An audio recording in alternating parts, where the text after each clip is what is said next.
فرزند زہرا یہ حالات برے ہیں۔ کاشانۂ بصیرت ایک ایسا مکمل یوٹیوب چینل جس پر محروم بصارت کے لیے بالخصوص اور تمام افراد کے لیے بالعموم سینکڑوں کی تعداد میں اسلامی کتب دستیاب ہیں۔ لہذا گزارش ہے کہ آپ اپنی ذمہ داری نبھاتے ہوئے کاشانۂ بصیرت کو سبسکرائب کرنے کے ساتھ ساتھ بیل آئیکن کو پریس کیجیے تاکہ آپ علم کے حصول کے ساتھ ساتھ مذہب اہل بیت کی اشاعت میں بھی اہم کردار ادا کرتے رہیں۔ کاشانۂ بصیرت، کاشانۂ بصیرت، کاشانۂ بصیرت۔ فرزند زہرا یہ حالات برے ہیں۔ اعوذ باللہ من الشیطان الرجیم، بسم اللہ الرحمن الرحیم۔ السلام علیکم ورحمۃ اللہ وبرکاتہ۔ محترم سامعین کرام، میں بن ذوالفقار ایک مرتبہ پھر کاشانۂ بصیرت یوٹیوب چینل کے پلیٹ فارم سے آپ کی خدمت میں حاضر ہوں۔ میں اور آپ مل کر تفسیر کوثر جلد نمبر 7 پڑھ رہے ہیں۔ قل للہ الشفاعۃ جمیعا لہ ملک السماوات والارض ثم الیہ ترجعون۔ کہہ دیجئے ساری شفاعت اللہ کے اختیار میں ہے، آسمانوں اور زمین کی بادشاہت اسی کی ہے، پھر تم اسی کی طرف پلٹائے جاؤ گے۔ اس آیت کی تفسیر میں لکھتے ہیں کہ قل للہ الشفاعۃ جمیعا، شفاعت کے سارے اختیارات اللہ کے پاس ہیں۔ یہ اختیار اللہ سے کسی اور کی طرف منتقل ہونے کی 2 شرائط ہیں۔ پہلی یہ کہ اللہ کی طرف سے اذن ہو، کیونکہ یہاں پہ آیت نمبر 3 سورہ یونس کو کوٹ کیا گیا ہے، ہر کوئی شفیع نہیں ہو سکتا۔ لکھا ہے ما من شفیع الا من بعد اذنہ، ہر کوئی شفیع نہیں ہو سکتا۔ مزید آگے لکھتے ہیں جس کی شفاعت کی جانی ہے وہ اللہ کا پسندیدہ ہو، ولا یشفعون الا لمن ارتضی، یہ ہے سورہ انبیاء آیت نمبر 28 سے۔ ہر کسی کی شفاعت نہیں ہو سکتی۔ مزید آگے لکھتے ہیں لہو ملک السماوات والارض، اس کائنات پر اللہ کی بادشاہت ہے، اس میں کسی کا کوئی دخل نہیں ہے کہ اللہ کی اجازت کے بغیر کسی اور کے لیے کوئی گنجائش موجود ہے۔ وَإِذَا ذُكِرَ اللَّهُ وَحْدَهُ اشْمَأَزَّتْ قُلُوبُ الَّذِينَ لَا يُؤْمِنُونَ بِالْآخِرَةِ وَإِذَا ذُكِرَ الَّذِينَ مِن دُونِهِ إِذَا هُمْ يَسْتَبْشِرُونَ۔ اور جب صرف اللہ کا ذکر کیا جاتا ہے تو آخرت پر ایمان نہ رکھنے والوں کے دل متنفر ہو جاتے ہیں، اور جب اللہ کے سوا اوروں کا ذکر کیا جاتا ہے تو وہ خوش ہو جاتے ہیں۔ اس آیت کی تفسیر کچھ اس طرح سے ہے وَإِذَا ذُكِرَ اللَّهُ وَحْدَهُ، شرک و کفر کی ایک علامت یہ ہے کہ صرف اللہ کے ذکر سے ان کے دل متنفر ہو جاتے ہیں، جبکہ ایمان کی علامت یہ ہے کہ اللہ کے ذکر سے ان کے دلوں کو سکون اور اطمینان حاصل ہوتا ہے۔ مزید آگے لکھتے ہیں الا بذکر اللہ تطمئن القلوب، اور یاد رکھو یاد خدا سے دلوں کو اطمینان ملتا ہے۔ یہ ریفرنس لیا گیا ہے سورہ رعد آیت نمبر 28۔ مزید رسول اللہ صلی اللہ علیہ وسلم کی ایک حدیث روایت کرتے ہیں کہ اللہ کی محبت کی علامت یہ ہے کہ ذکر خدا پسند کرے، اور اللہ سے عداوت کی علامت یہ ہے کہ ذکر خدا ناپسند کرے۔ آگے لکھتے ہیں وَإِذَا ذُكِرَ الَّذِينَ مِن دُونِهِ، جب غیر اللہ اپنے خود ساختہ معبودوں کا ذکر آتا ہے تو ان کے چہروں پر بشاشت آ جاتی ہے۔ اہم نکات میں لکھتے ہیں کہ ذکر خدا کو پسند کرنا ہی ایمان با خدا و آخرت کی علامت ہے، ذکر خدا کو پسند نہ کرنا شرک کی علامت ہے۔ قل اللہم فاطر السماوات والارض عالم الغیب والشہادة انت تحکم بین عبادک فیما کانوا فیہ یختلفون۔ کہہ دیجئے اے اللہ، آسمانوں اور زمین کے خالق، پوشیدہ اور ظاہری باتوں کے جاننے والے، تو ہی اپنے بندوں کے درمیان ان باتوں کا فیصلہ کرے گا جن میں وہ اختلاف کر رہے ہیں۔ اور اس آیت کی تفسیر ایسے ہے قل اللہم فاطر السماوات والارض، یہ مشرکین ذکر خدا کو پسند نہ کریں تو نہ کریں۔ قل اے رسول آپ اس طرح ذکر خدا کریں تو ہی کائنات کا خالق، غیب و شہود کا جاننے والا ہے، آخری اور اٹل فیصلہ سنانے والا تو ہی ہے۔ اس طرح ذکر خدا میں اللہ تعالیٰ کے اوصاف کا ذکر کیا جائے جن کا تعلق ہمارے وجود و بقا سے ہے، جس میں علم خدا اور حتمی اور اٹل فیصلے کا ذکر ہے۔ اس قسم کے ذکر سے انسان کے شعور اور وجدان پر مثبت اثر پڑتا ہے۔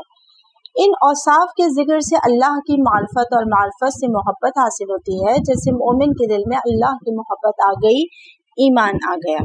مزید لکھتے ہیں حضرت امام جعفر صادق علیہ السلام سے روایت ہے، حل الدین الا الحب، کیا دین محبت کے علاوہ کسی اور چیز کا نام ہے؟ اہم نکات میں لکھتے ہیں کہ دینداری یہ ہے کہ اس فیصلے کا خیال رکھا جائے جو قیامت کے دن اللہ کی طرف سے ہونے والا ہے۔ وَلَوْ أَنَّ لِلَّذِينَ ظَلَمُوا مَا فِي الْأَرْضِ جَمِيعًا وَمِثْلَهُ مَعَهُ لَافْتَدَوْا بِهِ مِنْ سُوءِ الْعَذَابِ يَوْمَ الْقِيَامَةِ وَبَدَا لَهُم مِّنَ اللَّهِ مَا لَمْ يَكُونُوا يَحْتَسِبُونَ۔ اور اگر ظالموں کے پاس وہ سب دولت موجود ہو جو زمین میں ہے اور اتنی مزید بھی ہو تو قیامت کے دن برے عذاب سے بچنے کے لیے وہ اسے فدیہ میں دینے کے لیے آمادہ ہو جائیں گے، اور اللہ کی طرف سے وہ امر ان پر ظاہر ہو کر رہے گا جس کا انہوں نے خیال بھی نہیں کیا تھا۔ اور اس آیت کی تفسیر میں لکھتے ہیں وَلَوْ أَنَّ لِلَّذِينَ ظَلَمُوا، اس جگہ ظالموں سے مراد منکر آخرت اور کفر اختیار کرنے والے ہیں۔ یہاں سورہ نساء کی آیت نمبر 128 کو کوٹ کیا گیا ہے، ان الذین کفروا وظلموا لم یکن اللہ لیغفر لهم ولا لیہدیہم طریقا، جنہوں نے کفر اختیار کیا اور ظلم کرتے رہے اللہ انہیں ہرگز نہیں بخشے گا اور نہ ہی ان کی رہنمائی کرے گا۔ مزید آگے لکھتے ہیں کہ اگر ان ظالموں جو قیامت کے منکر ہیں کی ملکیت میں روئے پر موجود تمام خزانوں کے 2 برابر ہوتے تو وہ اس دن کے عذاب سے بچنے کے لیے ان تمام خزانوں کو فدیے میں دے دیتے۔ مزید آگے لکھتے ہیں وَبَدَا لَهُم مِّنَ اللَّهِ، لیکن قیامت کے دن انہیں ایسے عذاب کا سامنا کرنا پڑے گا جس کا انہوں نے خیال بھی نہیں کیا تھا۔ ان کے وہم و خیال میں بھی نہ تھا کہ اس قسم کے شدید ترین عذاب درپیش ہوں گے۔ وَبَدَا لَهُمْ سَيِّئَاتُ مَا كَسَبُوا وَحَاقَ بِهِم مَّا كَانُوا بِهِ يَسْتَهْزِئُونَ، اور ان کی بری کمائی بھی ان پر ظاہر ہو جائے گی اور جس بات کی وہ ہنسی اڑاتے تھے وہ انہیں گھیر لے گی۔ اور اس آیت کی تفسیر میں لکھتے ہیں کہ اس دن ان کے اپنے برے اعمال سامنے آئیں گے، خود ان کے جرائم عذاب بن کر ان کے سامنے ہوں گے۔ وَحَاقَ بِهِم، وہ اپنی بدعمالیوں کی لپیٹ میں آ جائیں گے۔ اس آیت سے بھی اس نظریے کی تقویت ہو جاتی ہے کہ قیامت کے دن انسان کو خود اپنے عمل کا سامنا کرنا پڑے گا۔ اگر اچھا عمل ہے تو ساتھ نہیں چھوڑے گا اور اگر برا عمل ہے تو جان نہیں چھوڑے گا۔ فَإِذَا مَسَّ الْإِنسَانَ ضُرٌّ دَعَانَا ثُمَّ إِذَا خَوَّلْنَاهُ نِعْمَةً مِّنَّا قَالَ إِنَّمَا أُوتِيتُهُ عَلَى عِلْمٍ بَلْ هِيَ فِتْنَةٌ وَلَكِنَّ أَكْثَرَهُمْ لَا يَعْلَمُونَ۔ جب انسان کو کوئی تکلیف پہنچتی ہے تو وہ ہمیں پکارتا ہے، پھر جب ہم اپنی طرف سے اسے نعمت سے نوازتے ہیں تو کہتا ہے یہ تو مجھے صرف علم کی بنا پر ملی ہے، نہیں بلکہ یہ ایک آزمائش ہے، لیکن ان میں سے اکثر نہیں جانتے۔ اس آیت کی تفسیر میں لکھتے ہیں فَإِذَا مَسَّ الْإِنسَانُ ضُرٌّ دَعَانَا، تکلیف کی وقت فطرت کی آنکھوں سے پردے ہٹ جاتے ہیں۔ جب مصیبت کا وقت ختم ہوتا ہے تو وہ اس نعمت کو اپنی ذاتی مہارت کا نتیجہ تصور کرتا ہے، حالانکہ یہ نعمت اس کے لیے ایک آزمائش ہے۔ چونکہ اللہ نافرمان بندوں کو نعمت دے کر آزماتا ہے اور یہ نعمت و دولت ان کے لیے عذاب بن جاتی ہے۔ مزید تشریح کے لیے سورہ یونس آیت نمبر 12 اور سورہ روم آیت نمبر 33 کو ملاحظہ کر سکتے ہیں۔ قد قالها الذين من قبلهم فما أغنى عنهم ما كانوا يكسبون، ان سے پہلے لوگ بھی یہی کہا کرتے تھے تو جو کچھ وہ کرتے تھے ان کے کسی کام نہ آیا۔ اس آیت کی تفسیر میں لکھتے ہیں قد قالہا، آیت کے اس جملے کا اشارہ ممکن ہے قارون کی طرف ہو۔ اس کا یہ قول تھا یہ سب مجھے اس مہارت کی بنا پر ملا ہے جو مجھے حاصل ہے۔ یہ ہے سورہ قصص آیت نمبر 78 سے۔ وہ اسے عطیہ الہی سمجھنے پر آمادہ نہیں تھا۔ مزید لکھتے ہیں فما اغنا عنہم ما كانوا یکسبون، تو ان کی بال و دولت نے انہیں نہ صرف کوئی فائدہ نہیں دیا بلکہ خود ان کے خلاف وبال جان بن گئی۔ فأصابهم سيئات ما كسبوا والذين ظلموا من هؤلاء سيصيبهم سيئات ما كسبوا وما هم بمعجزين۔ بس ان پر ان کے برے اعمال کے وبال پڑ گئے، اور ان میں سے جنہوں نے ظلم کیا ہے عنقریب ان پر بھی ان کے برے اعمال کے وبال پڑنے والے ہیں، اور وہ اللہ کو عاجز نہیں کر سکتے۔ اس آیت کی تفسیر میں لکھتے ہیں فَأَصَابَهُمْ سَيِّئَاتُ مَا كَسَبُوا، اس آیت سے بھی اس نظریے کی تائید ہو جاتی ہے کہ انسان کا عمل خود عذاب بن جاتا ہے۔ قدیم مفسرین لفظ عقاب محذوف فرض کرتے تھے، جبکہ اس لفظ کو محذوف ماننے کی ضرورت نہیں ہے۔ فرمایا جس طرح سابق کفران نعمت کرنے والوں کو ان کے عمل نے گرفت میں لیا تھا، ان مشرکین کو بھی خود ان کا عمل گرفت میں لینے والا ہے۔ اللہ تعالیٰ کی طاقت و قوت اور قانون مکافات کے سامنے یہ لوگ بے بس ہوں گے۔ اہم نکات میں لکھتے ہیں کہ عذاب الہی آنے کی صورت میں مال و دولت کچھ فائدہ نہیں دے، انسان کو خود اپنے عمل سے دوچار کیا جائے گا۔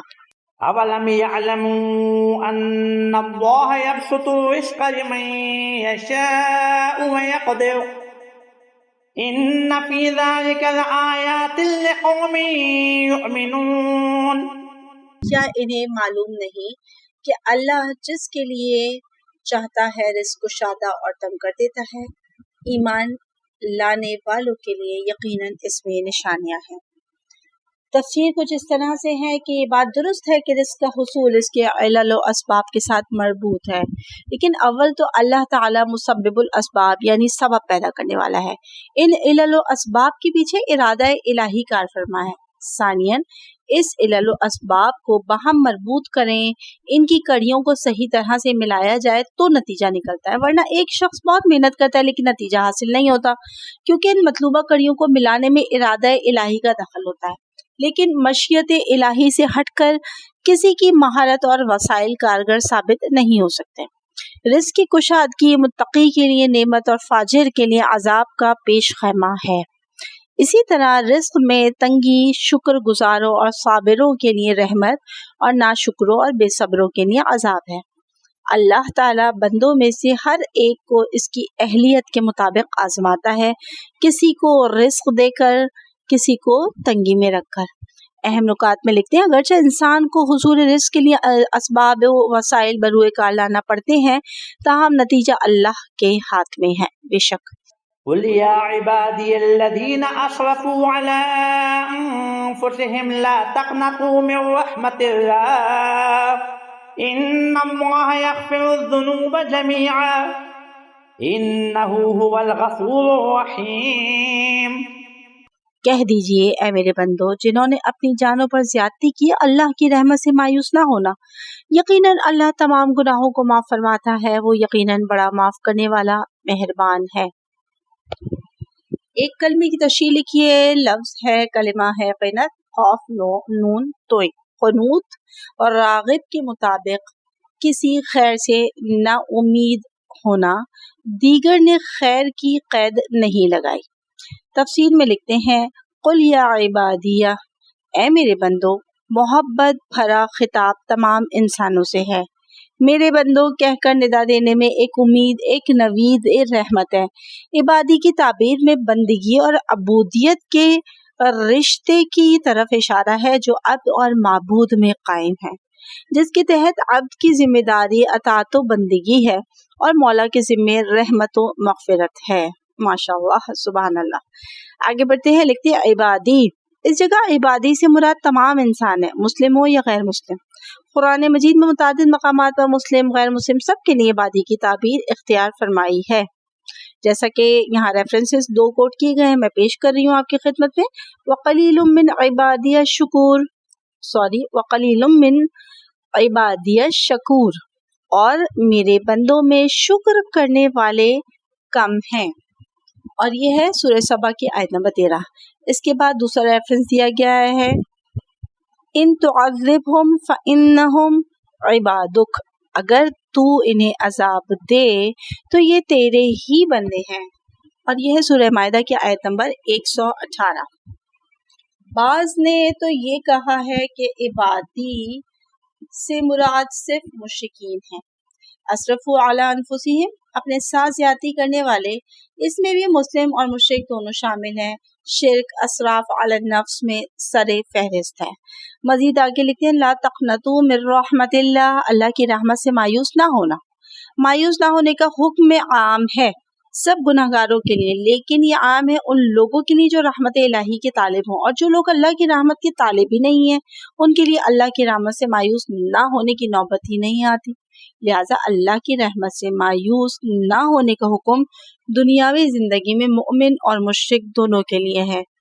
جب توبہ کر کے اللہ کی رحمت کے طلبگار ہوں، یہ توبہ موت سامنے آنے سے پہلے ہونی چاہیے۔ سو ارشاد فرمایا، اور ایسے لوگوں کی توبہ حقیقت میں توبہ ہی نہیں جو برے کاموں کا ارتکاب کرتے رہتے ہیں، یہاں تک کہ ان میں سے کسی کی موت کا وقت آ پہنچتا ہے تو وہ کہہ اٹھتا ہے کہ اب میں نے توبہ کی، اور نہ ہی ان لوگوں کی توبہ قبول ہے جو مرتے دم تک کافر رہتے ہیں۔ ایسے لوگوں کے لیے ہم نے دردناک عذاب تیار رکھا ہے، اور یہ ہے سورہ نساء آیت نمبر 18۔ مزید لکھتے ہیں دیگر آیات میں ان لوگوں کے لیے عدم مغفرت کا ذکر ہے جو کفر و فسق کی حالت میں مرتے ہیں۔ ریفرنسز پیش کر رہی ہوں، ترجمہ، جنہوں نے کفر اختیار کیا اور کفر کی حالت میں مر گئے، ان میں سے کسی سے اس قدر سونا بھی جس سے روئے زمین بھر جائے ہرگز قبول نہیں کیا جائے گا۔ یقیناً جنہوں نے کفر کیا اور راہ خدا سے روکا پھر کفر کی حالت میں مر گئے تو اللہ انہیں ہرگز نہیں بخشے گا۔ پہلا جو ریفرنس ہے وہ آل عمران آیت نمبر 91 سے ہے، اور اس کے بعد جو دوسرا ہے وہ سورہ محمد آیت نمبر 34 ہے، جس کا ترجمہ دوبارہ آپ کی خدمت میں پیش کرتی ہوں۔ یہ شروع ہو رہا ہے یقیناً سے، یقیناً جنہوں نے کفر کیا اور راہ خدا سے روکا پھر کفر کی حالت میں مر گئے تو اللہ انہیں ہرگز نہیں بخشے گا۔ یہ ہے سورہ محمد آیت نمبر 34۔ آخرت میں یہ نبی صرف مومن کے لیے ہے اور مشرک کے لیے آخرت میں مغفرت کا کوئی امکان نہیں ہے۔ ان اللہ لا یغفر ان یشرک بہ ویغفر ما دون ذلک لمن یشاء، اللہ اس بات کو یقیناً معاف نہیں کرتا کہ اس کے ساتھ کسی کو شریک ٹھہرایا جائے، اور اس کے علاوہ دیگر گناہوں کو جس کے بارے میں وہ چاہے گا معاف کر دے گا۔ یہ ہے سورہ نساء کی آیت نمبر 48۔ مزید لکھتے ہیں رحمت اللہ، اللہ کی رحمت ہر چیز کو شامل ہے، ورحمتی وسعت کل شیء، اور میری رحمت ہر چیز کو شامل ہے، اور یہ آیت لی گئی سورہ اعراف کی 156 سے۔ یہ رحمت دنیا میں مومن کافر مشرک سب کو شامل ہے، قیامت کے دن اللہ کی رحمت میں شمول کے لیے ضابطہ موجود ہے۔ مزید ریفرنس قال ومن یقنط من رحمت ربہ الا الضالون، اپنے رب کی رحمت سے صرف گمراہ لوگ ہی مایوس ہوتے ہیں، اور یہ لی گئی ہے سورہ حجر آیت نمبر 56۔ مزید لکھتے ہیں ان اللہ یغفر الذنوب جميعا، اللہ سب گناہوں کو معاف فرماتا ہے، چونکہ اللہ کی رحمت تمام گناہوں سے زیادہ وسیع ہے۔ دعا میں وارد ہے ورحمتک اوسع من ذنوبی، اور تیری رحمت میرے گناہوں سے زیادہ وسیع ہے۔ الکافی 580 اس کا ریفرنس ہے۔ لہٰذا کوئی گناہ ایسا نہیں ہے جو معاف نہ ہو سکے، حتیٰ شرک کا گناہ بھی معاف ہو جائے گا جو سب گناہوں سے بڑا گناہ اور جرم ہے، لیکن یہ مغفرت بے ضابطہ نہیں ہے۔ قاعدے اور ضابطے کے تحت سارے گناہ معاف ہو سکتے ہیں، اور وہ ہے توبہ۔ توبہ کی صورت میں تمام گناہ معاف ہو جاتے ہیں، جیسا کہ پہلے ذکر ہو چکا۔ رحمت خدا سے مایوس وہ لوگ نہیں ہوں گے جو اس کی رحمت کی طرف رجوع کرتے ہیں، اور جو رحمت کا طالب ہی نہیں ہوتا اس کے لیے اس بات کی نوبت نہیں آتی کہ اس کے گناہ معاف ہوں گے یا نہیں ہوں گے۔ توبہ نہ کرنے والوں کا تو ذکر ہی نہیں ہے، بلکہ وہ توبہ بھی قبول نہ ہوگی جو موت کے سامنے آنے کی صورت میں کی جائے، جیسا کہ پہلے ذکر ہو گیا، جس کی صراحت سورہ نساء آیت نمبر 18 میں موجود ہے۔ لہٰذا وہ نظریہ قابل قبول نہیں ہے جو کہتا ہے کہ آیت میں مشرک کے علاوہ سب شامل ہیں، خواہ توبہ کرے یا نہ کرے۔ روایت میں ہے کہ رسول اللہ صلی اللہ علیہ وآلہ وسلم نے فرمایا، گناہ کرنے کے بعد چشم زدن میں مغفرت مانگو، نہ ہو سکے تو راہ خدا میں کچھ خرچ کر کے مانگو، نہ ہو سکے تو غصہ پی کر مانگو، نہ ہو سکے تو لوگوں کو معاف کر کے مانگو، نہ ہو سکے تو لوگوں پر احسان کر کے مانگو، نہ ہو سکے تو اصرار کرنا ترک کر کے مانگو، نہ ہو سکے تو امید رکھ کر مانگو۔ لا تقنطوا من رحمت اللہ، اللہ کی رحمت سے مایوس نہ ہو۔ سبحان اللہ۔ اور یہ ہے مستدرک الوسائل 124 سے۔ حضرت علی علیہ السلام سے مروی ہے، قرآن میں اس آیت سے زیادہ گنجائش والی آیت موجود نہیں۔ آگے لکھتے ہیں کہ کون سی آیت کی طرف مولا اشارہ فرما رہے ہیں، یا عبادی الذین اسرفوا۔ مزید اہم نکات لکھتے ہیں کہ یہ بندہ خود رحمت خدا کے لائق نہیں بنتا، ورنہ اللہ کے نزدیک سب لائق رحمت ہیں۔ اللہ کی رحمت سے مایوسی کفر ہے۔ وَأَنِيبُوا إِلَىٰ رَبِّكُمْ وَأَسْلِمُوا لَهُ مِن قَبْلِ أَن يَأْتِيَكُمُ الْعَذَابُ ثُمَّ لَا تُنصَرُونَ۔ اور اپنے رب کی طرف پلٹ آؤ اور اس کے فرما بردار بن جاؤ، قبل اس کے کہ تم پر عذاب آ جائے پھر تمہاری مدد نہیں کی جائے گی۔ تشریح ہے ایک کلمے کی، انیبو نون واو بے، انو کسی چیز کا بار بار لوٹ کر آنا، الانابہ اللہ توبہ اور اخلاص کے ساتھ اللہ کی طرف لوٹنا۔ تفسیر لکھتے ہیں اس آیات کی اس طرح سے کہ وَأَنِيبُوا إِلَىٰ رَبِّكُمْ، اپنے رب کی طرف توبہ کرو، کفر و شرک چھوڑ اور غیر اللہ کی پرستش ترک کر کے اللہ کی بارگاہ میں پلٹ آؤ۔ ایسا معلوم ہوتا ہے کہ سابقہ آیت کے نتیجے کا ذکر ہے کہ جب اللہ کی رحمت کے سائے میں جانے کی صورت میں کسی کو مایوس نہیں کیا جائے گا تو تمام گناہ بخشے جائیں گے۔ اس آیت میں حکم ہوا اپنے رب کی طرف پلٹ آؤ۔ مزید لکھتے ہیں وَأَسْلِمُوا، اور رب کے فرما بردار بن جاؤ تاکہ رحمت الہی کے سائے میں آ جاؤ۔ مزید لکھتے ہیں من قبل ان یأتیکم العذاب، قبل اس کے کہ توبہ و تسلیم نہ کرنے کی صورت میں عذاب میں مبتلا ہو جاؤ۔ اہم نکات میں لکھتے ہیں کہ توبہ و تسلیم عذاب الہی سے بچنے کا واحد راستہ ہے۔ وَاتَّبِعُوا أَحْسَنَ مَا أُنزِلَ إِلَيْكُم مِّن رَّبِّكُم مِّن قَبْلِ أَن يَأْتِيَكُمُ الْعَذَابُ بَغْتَةً وَأَنتُمْ لَا تَشْعُرُونَ۔ اور تمہارے رب کی طرف سے تم پر جو بہترین کتاب نازل ہوئی ہے اس کی پیروی کرو، قبل اس کے کہ تم پر نہ کہاں عذاب آ جائے اور تمہیں خبر بھی نہ ہو۔ تفسیر میں لکھتے ہیں وَأَسْلِمُوا کے بعد وَأَتَّبِعُوا یا وَاتَّبِعُوا قابل توجہ ہے کہ فرما بردار بن جانے، تسلیم و رضا کی منزل پانے کے بعد عمل کی نوبت آتی ہے۔ سابقہ آیت میں حکم ہوا تسلیم و قبول کی منزل پر قدم رکھو، اس آیت میں فرمایا جس بات کو تسلیم کیا اس پر عمل کرو۔